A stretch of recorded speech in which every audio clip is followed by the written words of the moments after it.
let's talk about a little scenario that could happen and has happened, and people have made mistakes when working on Ford F-150s that have the integrated wheel ends.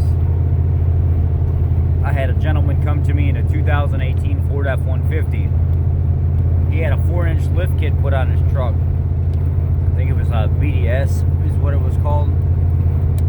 And he says, I never had a reason to use the 4-wheel drive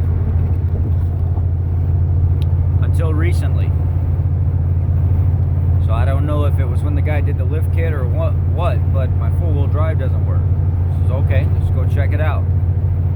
Same thing as one of the last jobs I did. 4x4 in-op, disabled.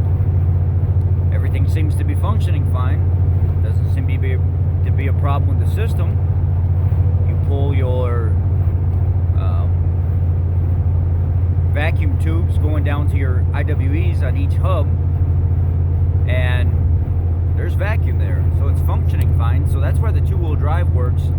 And when the vacuum system is malfunctioning to the IWE or the IWE itself in 2-wheel drive, you'll get a clicking sound sometimes. It'll click and it'll chatter because it can't disengage the IWE all the way, and it'll chatter on the teeth of the wheel bearing. This wasn't the case. 2-wheel drive functioned fine. It was when you put it in 4-wheel drive, you didn't get 4 high and 4 low. So then you check your running vacuum source. Vehicle running, you pull the bigger line going up here in the very corner of your engine bay. Lift your hood up in the top right corner if you're looking at it. But if you're sitting at the driver, listen to me now. If you're sitting in the driver's seat, right on the other side of the windshield, right on the firewall in the engine bay, there's a little solenoid. It's got 2 vacuum lines going to it, and it's got a line coming from the brake booster that goes up into the solenoid, and part of that line goes into a vacuum reservoir. People switch those lines, so whenever that solenoid is closed, it's still got vacuum, and when it's open, it's got vacuum. So no matter what, that solenoid is functioning and it's not functioning, but vacuum is still applied to the IWEs. They get them mixed up.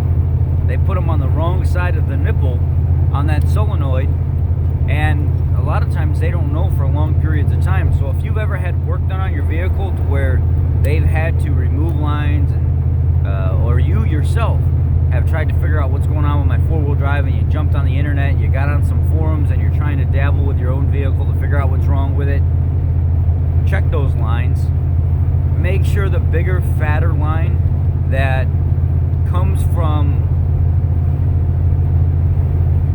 your brake booster and your other vacuum tubes goes to the bottom of the solenoid, and the small, thin line that goes down to your IWEs are on the top port.